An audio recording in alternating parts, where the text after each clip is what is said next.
¿Sabes lo importante que puede llegar a ser tener un buen setup en el coche para poder derrapar? Puede ayudarte a que vayas perfectamente por el sitio o en cambio, puede arruinarte una pasada si no sabes qué estás tocando. En este vídeo, aprenderás lo básico para que el coche funcione a tu gusto. Una cosa muy importante que mucha gente pasa por alto es la configuración de nuestro volante y pedales. Pero si tienes un Direct Drive como el Moza R3, como en mi caso, entonces sí, debemos entrar en la aplicación de PitHouse. Ahí encontramos parámetros clave que hacen la experiencia mucho más realista, como los grados de giro del volante, la velocidad máxima de rotación y otros ajustes avanzados. Mi recomendación personal es buscar una configuración óptima para tu volante en Internet, porque cada marca y modelo necesita sus propios valores. Lo primero que tenemos en el menú de Setup son las ruedas. Cuando pasamos el ratón por encima de cada ajuste, Assetto Corsa nos muestra una explicación detallada de lo que hace ese parámetro, algo fundamental porque normalmente aquí está la base del comportamiento del coche en drift. En las ruedas podemos modificar principalmente las presiones. Una presión más baja en las ruedas traseras aumenta el agarre, porque la superficie de contacto con el asfalto es mayor. Esto hace que el coche sea menos propenso a derrapar, pero más estable cuando ya estamos deslizando. Si por el contrario subimos la presión en las ruedas traseras, el coche tendrá menos agarre, será más fácil iniciar el derrape, pero también será algo más nervioso y sensible. En las ruedas delanteras buscamos lo contrario, queremos precisión. Una presión adecuada delante nos da una dirección firme y previsible, algo clave para mantener el ángulo. El siguiente punto importante es la transmisión. En drift necesitamos que las marchas estén preparadas para mantener el motor siempre en la zona de potencia. Una relación final más corta hace que el coche acelere más rápido y suba de vueltas antes, lo que facilita mantener el derrape en marchas cortas.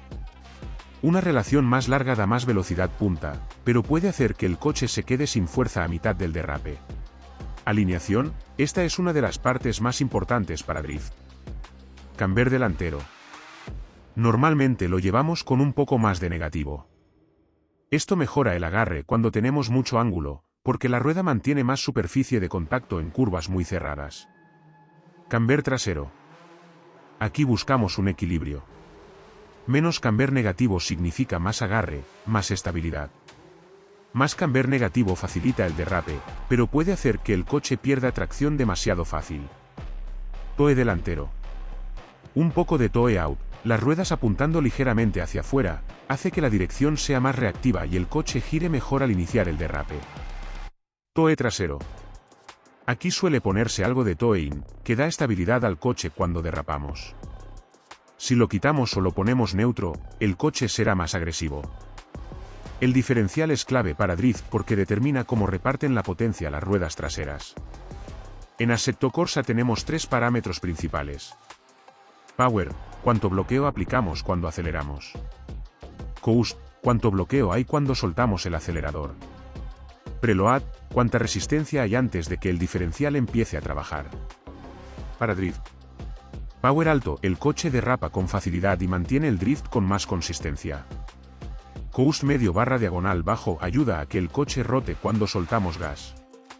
Preload medio evita que el coche sea demasiado brusco o demasiado suelto.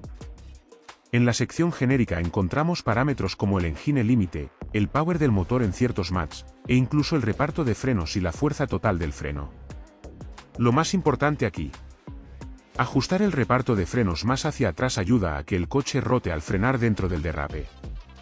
Un reparto demasiado delantero hace que el coche se enderece. En drift normalmente bajamos el reparto hacia atrás unos puntos para que al frenar con el pie izquierdo el coche aumente ángulo y no pierda el drift. Vamos ahora con uno de los apartados más determinantes del comportamiento del coche en drift, la suspensión, las estabilizadoras, la altura del coche y el wheel rate. Suspensión.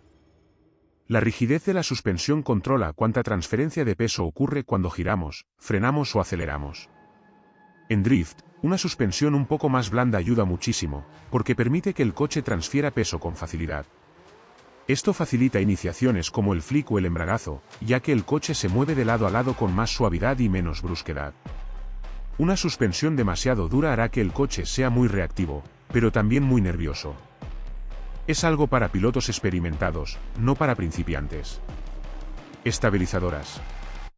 Las barras estabilizadoras controlan cuánto se inclina el coche lateralmente. Como norma general. Estabilizadora delantera más dura, dirección más precisa y menos body roll. Estabilizadora trasera más blanda, más facilidad para que la parte trasera se deslice. En drift se suele buscar justamente eso, estabilidad delante y libertad detrás. Altura del coche. La altura es uno de los parámetros más ignorados pero más importantes. Si el coche está demasiado bajo, tocará con el suelo, hará tope en suspensión y perderá agarre de manera aleatoria. Si está demasiado alto, el centro de gravedad sube y el coche será inestable y torpe. Pero lo más importante aquí es la diferencia de altura entre el morro y el culo. Culo más alto que el morro. Provoca que la parte trasera tenga menos peso apoyado. El coche tracciona menos atrás y más delante. Esto hace que el coche tienda a girar más lento y más suave. Es útil cuando queremos un coche más controlable, menos nervioso y con iniciaciones progresivas.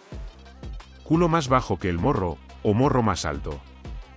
Aumenta la carga en la parte trasera, dando más tracción al derrapar. El coche gira más rápido y es más agresivo al iniciar un drift. Pero puede hacer que la trasera se agarre demasiado y cueste mantener el deslizamiento.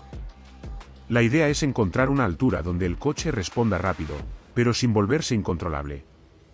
Para la mayoría de situaciones de drift, se suele llevar el coche con ligerísima caída hacia adelante, es decir, el morro un pelín más bajo que el culo, pero sin exagerarlo. Wheel rate. El wheel rate es la rigidez efectiva de la suspensión en cada rueda. Wheel rate alto delante, dirección más firme, más respuesta y menos balanceo. Wheel rate más blando detrás, permite que la trasera transfiera más peso y deslice con suavidad. Un wheel rate demasiado duro en la parte trasera hace que el coche deslice de golpe y pierda progresividad, lo cual es algo que no queremos si estamos empezando. En resumen. Suspensión un poco blanda, iniciaciones fáciles. Estabilizadoras adecuadas, precisión adelante y libertad atrás. Culo ligeramente más alto, coche más estable y menos agresivo. Wheel rate equilibrado, drift más suave y controlable. Algo súper útil es guardar setups distintos dependiendo del circuito. Cada trazado tiene velocidades, curvas e inercias diferentes. Podemos tener un setup para iniciación, otro para curvas rápidas, otro para trazados más técnicos y cerrados. Así, cada vez que entremos en un circuito, seleccionamos el setup adecuado y estamos listos para derrapar sin perder tiempo. Y con esto terminamos este repaso completo a cómo configurar un coche para drift en Assetto Corsa. Hoy hemos visto desde las presiones de las ruedas, la alineación, las relaciones de marcha, el diferencial, las suspensiones y hasta cómo influye la altura del coche en el comportamiento durante el derrape. Todos estos ajustes, aunque parezcan pequeños, marcan una diferencia enorme una vez estás en pista, así que tómate tu tiempo para experimentar y encontrar el setup que mejor se adapte a tu estilo. Recuerda también que puedes guardar setups distintos para cada circuito, algo que te ahorrará muchísimo tiempo cada vez que vuelvas a rodar.